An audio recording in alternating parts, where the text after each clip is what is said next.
سورۃ الضحیٰ کا اس کا جو شان نزول ہے وہ یہ ہے کہ کچھ دنوں کے لیے ایک تو بالکل شروع میں جو رک گئی تھی فترت وحی، اس کے علاوہ پھر ایک موقع آیا ہے کہ کچھ عرصے کے لیے بہت دن گزر گئے حضرت جبرائیل نہیں آئے اور آپ کے اوپر ایک شدید قسم کی جو ہے وہ پریشانی طاری ہو گئی۔ کچھ لوگوں نے بھی طعنہ دینا شروع کر دیا، کچھ عرصے سے محمد تم نے کوئی نئی وحی نہیں سنائی، کیا ہوا تمہارا شیطان کیا چلا گیا بس اب؟ کوئی ایسا بھی بتایا گیا کہ ایک دفعہ متواتر کئی راتوں تک آپ رات کو اٹھے نہیں، تو کہا وہ تمہارا شیطان تمہیں چھوڑ گیا ہے۔ کوئی ساتھ کے رہنے والی عورت جو تھی کہ رات میں نے سنی نہیں تمہاری کوئی پڑھنے کی جو تم پڑھا کرتے تھے، شاید شیطان تمہیں چھوڑ گیا ہے۔ خود آپ کو جس قدر ایک اشتیاق رہتا تھا کہ وہی آئے اور آپ کی وہ روح کو جو ہے مزید اور غذا اور تر و تازگی جو ہے وہ مسلسل ملتی رہے، اس کی وجہ سے یہاں تک آتا ہے کہ حضور فرماتے ہیں کہ اس درجے میں رنج اور غم میں تھا کہ میں سوچتا تھا کہ میں پہاڑ کے اوپر چڑھ کر اپنے آپ کو گرا دوں۔ بربنائے طب بشری اس درجے حضور کے اوپر جو ہے یہ شاخ گزر رہا تھا کہ وہی کیسے بند ہو گئی، اور اس میں یہ بھی تھا کہ اللہ ناراض تو نہیں ہو گیا، کیا مجھ سے کوئی خطا تو ایسی نہیں ہو گئی، یہ سبب کیا ہوا ہے؟ یہ ہے وہ کیفیت کہ جس کے اندر یہ آیتیں نازل ہو رہی ہیں۔ اور اب آپ اس کو سمجھ لیجئے کہ اس کا نفسیاتی اور انسان کی باطنی کیفیات کے ساتھ کیا تعلق ہے۔ انسان پر دو طرح کی کیفیات طاری ہوتی رہتی ہیں، جیسے میں نے پہلے ایک دفعہ آپ کو بتایا صدیق اور شہید کے درمیان جو فرق ہے بنیادی، کہ کچھ بنیادی طور پر لوگ ایکسٹروورٹس ہوتے ہیں، کچھ بنیادی طور پر انٹروورٹس ہوتے ہیں۔ ایکسٹروورٹس کھیل کود بھاگ دوڑ، لوگوں سے ملنا جلنا، گفتگو ہے اسے دھکا دے دیا اس سے مذاق کر لیا، اسی میں وہ خوش رہتے ہیں، بڑے مگن رہتے ہیں، تنہائی انہیں کاٹ کھانے کو دوڑتی ہے۔ اور ایک انٹروورٹس ہوتے ہیں کہ وہ مجلس وغیرہ کو نہیں ہوتا، اپنے تنہائی میں کہیں بیٹھے ہیں، غور و فکر کر رہے ہیں، سوچ بچار کر رہے ہیں، انہیں وہ مجلس سے زیادہ اپنا گوشہ تنہائی جو ہے وہ زیادہ عزیز ہوتا ہے۔ تو یہ دو مزاج اللہ نے بنائے ہیں۔ اسی طرح ہر انسان کے اوپر آلٹرنیٹلی کچھ کیفیات آتی ہیں جس کو ہم کہتے ہیں میرا موڈ آف ہے، ایک طرح کا قبض سا ہو جاتا ہے طبیعت میں بندش سی ہوتی ہے، کسی وقت اسی شخص کے اندر پھر انشراح سا ہو جاتا ہے، پھر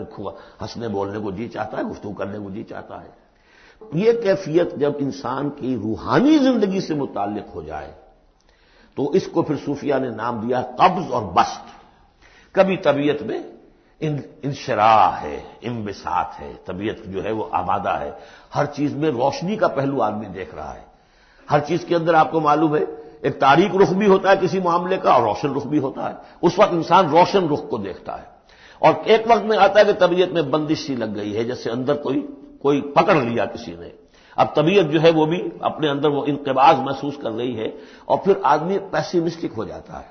نا امید سا ہوتا ہے، پھر اسے ہر معاملے کا تاریک پہلو زیادہ نظر آنے لگتا ہے۔ تو یہ قبض اور بسط کی کیفیات ہیں۔ جب کبھی قبض کی کیفیت ہو، قاضی ثناء اللہ پانی پتی رحمۃ اللہ علیہ نے تفسیر مظہری میں لکھا ہے کہ قبض کی کیفیت میں اس صورت کا پڑھنا تریاق ہے، جس طرح حضور صلی اللہ علیہ وسلم کے لیے گویا کہ اس وقت جو وحی کا بند ہو جانا تھا وہ گویا کہ ایک طرح کے انقباض اور قبض کی کیفیت پیدا ہوئی تھی، اس میں اب اللہ تعالیٰ فرما رہے ہیں والضحیٰ، قسم ہے دن کے دھوپ چڑھنے کے وقت کی، واللیل اذا سجا، اور قسم ہے رات کی جبکہ وہ چھا جائے یا ساکن ہو جائے، سجا کے دونوں معنی ہے سکون۔ اب دیکھیے ان دونوں کو کیوں لائے، اس لیے کہ صبح ہے، حرکت ہے، برکت ہے، چلنا ہے، دوڑنا ہے، ہر شخص جا رہا ہے، ادھر جا رہا ہے ادھر جا رہا ہے، رات کو سکون ہو گیا، تاریکی چھا گئی اور شور ہنگامہ ختم ہو گیا۔ لیکن یہ رات اور دن دونوں ضروری ہیں انسان کے لیے، یہاں کا نظام چلانے کے لیے۔ اگر رات ہی رات ہوتی تب بھی یہ دنیا نہ چلتی، اور دن ہی دن ہوتا تب بھی نہ چلتا، تو رات بھی ضروری ہے۔ اسی طریقے سے نفس انسانی کے لیے کبھی کبھی قبض کا وقفہ بھی ضروری ہے۔ آپ اسے یہ نہ سمجھیں کہ اللہ تعالیٰ ناراض ہو گیا، یہ بھی ہماری تربیت کا ایک یوں سمجھیے کہ ایک جز ہے۔ ما ودعک ربک وما قلی، آپ کے رب نے آپ کو رخصت نہیں کیا ہے، نہ ہی وہ آپ سے ناراض ہوا ہے۔ وللآخرۃ خیر لک من الاولی، اور اس کے بعد جو وقت آئے گا اس قبض کے بعد وہ پہلی سے بھی بہتر ہوگا۔ اور میں حیران ہوتا ہوں کہ کیسے غالب نے وہ بات کہی ہے کہ جو بالکل ترجمانی ہے اس کی، رکتی ہے میری طبع تو ہوتی ہے رواں، اور یعنی یہ کہ جب میری طبیعت کے اوپر کبھی کبھی رکاوٹ سی آ جاتی ہے، اب شعر جو ہیں اچھے نازل نہیں ہو رہے، لیکن جب وہ رکاوٹ سے میں نکلتا ہوں، اس قبض سے نکلتا ہوں، رکتی ہے میری طبع تو ہوتی ہے رواں، اور اس لیے کہ اس قبض کے بعد جب مرحلہ آتا ہے انبساط کا اور انشراح کا تو وہ ایک قدم آگے ہوتا ہے آدمی، اس پہلی کیفیت سے ایک درجہ جو ہے اس کا بڑھ چکا ہوتا ہے۔ وَلَلْآخِرَةُ خَيْرٌ لَكَ مِنَ الْأُولَىٰ، یقیناً پچھلی ہر گھڑی، ہر ساعت اور ہر قبض کے بعد آنے والا انبساط آپ کے لیے پہلے سے اونچا درجہ لے کر آئے گا۔ وَلَسَوْفَ يُعْطِيكَ رَبُّكَ فَتَرْضَىٰ، ان قریب آپ کا رب آپ کو اتنا کچھ دے گا، اتنا کچھ دے گا، آپ کی محنتوں کے وہ نتائج سامنے آئیں گے کہ آپ راضی ہو جائیں گے۔ اب دیکھیے پچھلی صورت ختم ہوئی تھی وَلَسَوْفَ يَرْضَىٰ، یہاں ہے وَلَسَوْفَ يُعْطِيكَ رَبُّكَ فَتَرْضَىٰ، صرف ضمیر کا فرق ہے، کیونکہ صدیق پر وحی نہیں آتی براہ راست خطاب نہیں کیا جا سکتا، وہاں وہ صیغہ جو ہے وہ غائب کا ہے وَلَسَوْفَ يَرْضَىٰ، اور چونکہ نبی وہ ہے جس پر وحی آ رہی ہے، براہ راست مخاطب ہے، تو وَلَسَوْفَ يُعْطِيكَ رَبُّكَ فَتَرْضَىٰ، آپ کا رب اتنا کچھ دے گا کہ آپ راضی ہو جائیں گے۔ اب یہ کہ اسی قبض کی حالت میں پھر اللہ تعالیٰ اپنے احسان جتا رہا ہے، اور یہ بہترین ہے۔ کبھی طبیعت پر ڈپریشن ہو اس طرح کی اور قبض کی کیفیت ہو تو آدمی یاد کرے کس کس مرحلے پر اللہ نے میری دستگیری فرمائی، کن کن مراحل پر اللہ تعالیٰ نے مجھے مشکلات سے نکالا، اس سے وہ حوصلہ بڑھتا ہے۔ اور اس کو بھی سمجھیے کہ اسی انداز میں الم یجد کا یتیمن فآوا، یہ سیرت النبی کے بڑے اہم حصے ہیں جو اس میں آ گئے ہیں۔ آپ کی پیدائش یتیمی میں، پوسٹیورس چائلڈ، باپ تو پہلے ہی فوت ہو چکا ہے، 6 سال کی عمر میں والدہ گئی، 8 سال کی عمر میں دادا گئے، اور وہ یعنی جو آپ نے دیکھا ہے ابتدائی زمانہ زندگی کا تو وہ یتیمی کا۔ الم یجد کا یتیمن فآوا، کیا اس نے اے محمد آپ کو نہ پایا کہ آپ یتیم تھے، پھر پناہ دی، آپ کے لیے بندوبست کیا، دادا کے دل میں جو شفقت ڈالی، پھر آپ کے تایا زبیر کے دل میں جو شفقت ڈالی۔ بدقسمتی سے ہماری تاریخ میں چونکہ بہت زیادہ عمل دخل رہا اہل تشیع کا، تو عبد المطلب کے بعد فوراً ابو طالب کا نام آتا ہے، حالانکہ یہ غلط ہے تاریخی اعتبار سے۔ عبد المطلب کے بعد کافی عرصے تک زبیر جو آپ کے تایا تھے وہ سرپرست تھے، پھر ان کے انتقال کے بعد ابو طالب کا معاملہ آیا، لیکن ان کو بیچ میں سے غائب کر دیا گیا ہے۔ بہرحال اللہ تعالیٰ جو بھی کسی کے دل میں ڈالتا ہے، آخر ابو طالب کے دل میں محبت ڈالی تو کس نے ڈالی؟ وہ ہم پڑھ چکے ہیں سورہ طٰہٰ میں، وَأَلْقَيْتُ عَلَيْكَ مَحَبَّةً مِّنِّي،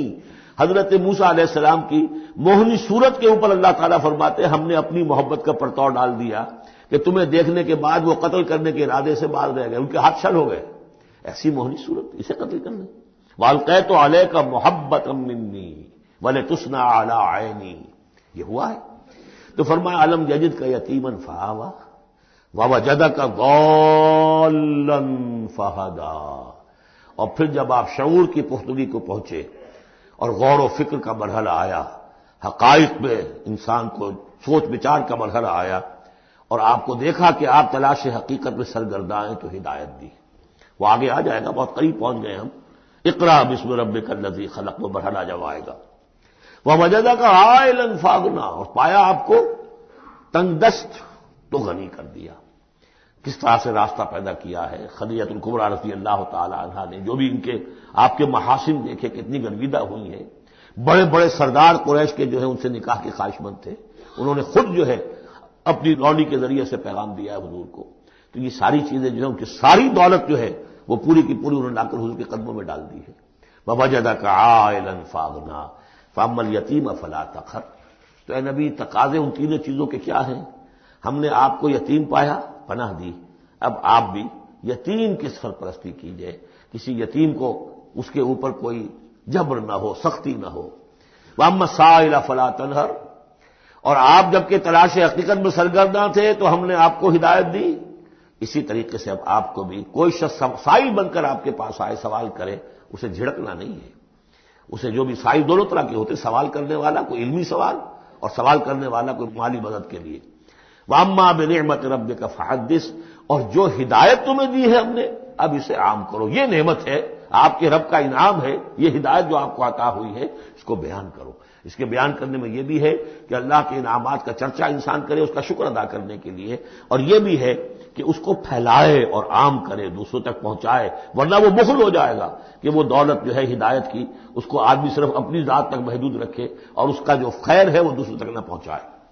بارک اللہ لی و لکم فی القرآن العظیم و نفعنی و ایاکم بالآیات والذکر الحکیم۔